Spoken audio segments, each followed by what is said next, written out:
من افضل انواع الفواكه القليله اللي كل الناس تقدر تاخدها من غير خوف من غير قلق. اللي عنده سكر يقدر ياخدها، اللي عنده مقاومه انسولين يقدر ياخدها، اللي عنده ضغط او كوليسترول مرتفع يقدر ياخدها، اللي عنده اضطراب مناعي يقدر ياخدها. ما بتكلمش عن فاكهه جايه من المريخ ولا من بلد تانية ولا غاليه وسعرها فوق قدراتنا، بالعكس احنا كلنا حتى اتربينا عليه، حتى بتطلع في الصحراء كده يعني رباني لوحدها.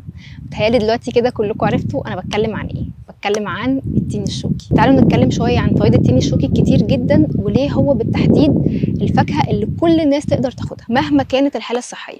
وهنحل مع بعض المشكله الازليه بتاعه نقشر التين الشوكي ازاي. يعني بالنسبه للناس اللي زيي اللي مستحيل تشتريه متقشر، هوريكم ازاي تقشروه بكل سهوله من غير ما الشوك بتاعه يعذبكم. ما تنسوش تعملوا لايك للفيديو لو اول مره تشوفوني، سبسكرايب للقناه، وما تنسوش تفعلوا الجرس علشان توصلكم كل الحلقات الجديده. ويلا بينا نبتدي. انا ندى حرفوش ودي قناه والبي. شايفين يا جماعه؟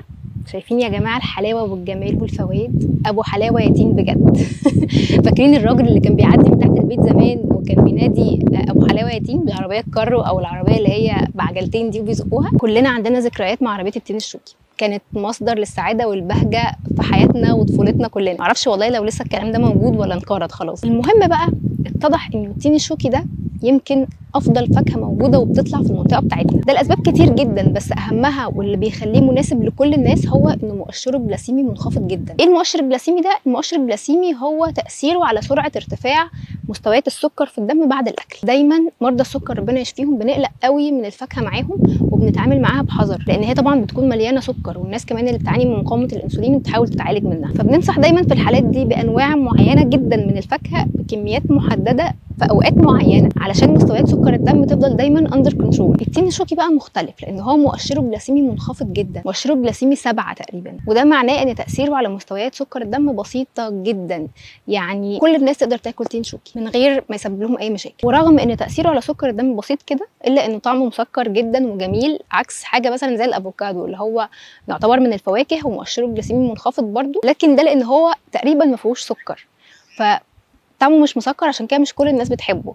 لكن التين الشوكي مسكر ولذيذ جدا، نقدر نستمتع بيه من غير ما يسبب اي مشاكل. كمان الناس اللي بتعمل كيتو دايت ما بياخدوش فاكهه او مقللينها تماما عشان الكارب، يقدروا ياخدوا تين شوكي بكميات محدده. ثمره التين الشوكي بيكون فيها تقريبا من 6 ل 10 جرام كارب، ده على حسب الحجم بتاعها. الكيتو دايت بيسمح لحد 20 جرام كارب في اليوم تقريبا، فلو بنعمل كيتو نقدر ندخل التين الشوكي ضمن حصتنا اليوميه من الكربوهيدرات. تعالوا بقى نتكلم شويه عن فوائد التين الشوكي وبيعمل ايه. التين الشوكي بيحتوي على فيتامين سي، بوتاسيوم، مغنيسيوم، صوديوم، فوسفور. يعني باختصار كده بيحتوي على كل المعادن اللي اي شخص عايش في بيئه صحراويه بيحتاجها. فاكرين ده الكلام اللي احنا قلناه في حلقه اكل الصيف، ناكل ايه في الصيف، وشرحنا انه اكل الموسم الموجود في البيئه اللي احنا فيها هو انسب اكل في الوقت ده. نفس الكلام هنا، اي حد عايش في بيئه صحراويه يعني حر وعرق يعني بيفقد ميه ومعادن كتير. التين الشوكي بقى بيطلع لوحده اصلا في البيئه دي. بيطلع فيه ايه؟ بيطلع مليان ميه، مليان معادن وشوارد اللي الجسم بيفقدها في الحر. مش بس كده، بصوا بقى اللي جايه دي. التين الشوكي ليه خصائص مضاده للميكروبات، وبيساهم في عمليه التئام الجروح. عاده الناس اللي كانت بتعيش في البيئات دي ما كانش عندهم رعايه صحيه كافيه ولا مستشفى يروحوها علشان يطهروا الجروح ويخيطوها لما يتعوروا مثلا. فلما اتعملت دراسات على الزيت المستخلص من التين الشوكي والبذور بتاعته، لقوا ان الزيت ده عنده القدره على محاربه الميكروبات والفطريات والكانديدا وعفن الجلد الانتهازي. لما تحصل جروح في الجلد مثلا وما يبقاش فيه اهتمام كفايه بيها، ما يبقاش فيه تطهير بشكل مستمر، او الجسم ما يكونش عنده القدره على ان هو يعمل هيلينج بسرعه. شفتوا بقى لما قلنا ان الكون اتخلق بنظام دقيق جدا؟ فاكهه بتطلع في بيئه صحراويه يكون فيها كل حاجه الانسان اللي عايش في البيئه دي محتاجها. عشان كده دايما بقول لكم كل ما رجعنا للطبيعه كل ما بقينا احسن. البعد عن الحاجات المصنعه والمزيفه هو بدايه حل كل المشاكل. طب بيعمل لنا ايه التين الشوكي؟ اول حاجه، التين الشوكي مضاد التهاب ومضاد اكسده قوي جدا، وده بيخليه مفيد لكل الناس وبالاخص لاصحاب الامراض المزمنه والاضطرابات المناعيه. التين الشوكي مضاد اكسده قوي لان هو فعلا بيحارب الاجهاد التاكسدي والجذور الحره اللي هي مرتبطه جدا بالاصابه بالسرطانات، يعني بيلعب دور في الحمايه من الاصابه بالسرطان. رقم 2، التين الشوكي رائع للناس اللي بتعاني من الميتابوليك سندروم. يعني ايه الميتابوليك سندروم؟ اللي هي متلازمه الحرق المنخفض. طب نعرف ازاي ان احنا بنعاني منها؟ بتظهر في صوره زياده في الوزن دهون زياده في منطقه البطن، دهون حشويه خاصه الكبد الدهني مثلا، ارتفاع ضغط الدم، مقاومه الانسولين او الاصابه بالسكر، ارتفاع الكوليسترول، كل دي من اعراضها. ليه؟ لانه التين الشوكي بيساهم في ان هو بيظبط مستويات سكر الدم، بيعلي الحرق، لانه بيساهم في ان هو يخلي الجسم يعتمد على عدد اكبر من السعرات الحراريه على مدار اليوم، يعني بيحسن من قدره الجسم على انتاج الطاقه بطريقه اسهل.